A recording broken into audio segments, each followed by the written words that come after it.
একটি সংবাদ মাধ্যম, সেখানে তারা টাইটেল এবং থাম্বনেল করছে যে একজন মোল্লা জিহাদি একজন হিন্দু মেয়েকে উলঙ্গ করে ঘুরিয়েছে।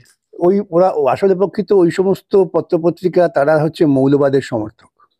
কট্টরপন্থার সমর্থক। মৌলবাদের সমর্থক, কট্টরপন্থা আরেক জিনিস, মৌলবাদের সমর্থক একেবারে।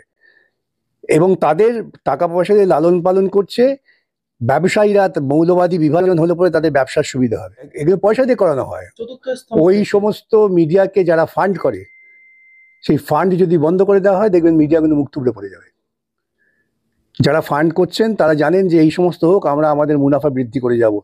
বিগত 10 বছরে মোদির আমলে যে মুনাফা বৃদ্ধি হয়েছে দুই একটি ধনী পরিবারের, পৃথিবীর অর্থনীতিবিদদের কাছে এটা বিস্ময় যে ভারতবর্ষে মানুষ ক্রমশ গরিব থেকে গরিব হচ্ছে, সেখানে ধনীদের অর্থ বেড়েই চলেছে। কেন বেড়ে চলেছে? না, মোদির অর্থনৈতিক নীতির জন্য। এবং মোদিকে যে অর্থনৈতিক বাঁচিয়ে রাখতে হয়, তাহলে মানুষকে বিভ্রান্ত করার জন্য ধর্ম কথা করতে হবে। তুমি খেতে পাচ্ছ না, কি হয়েছে? এর জন্য ভগবান দায়ী। ভগবানের কাছে যাও, মন্দিরে বসে থাক, আমি রাম মন্দির করছি, তোমাকে একবেলা খিচুড়ি খেতে দেবো।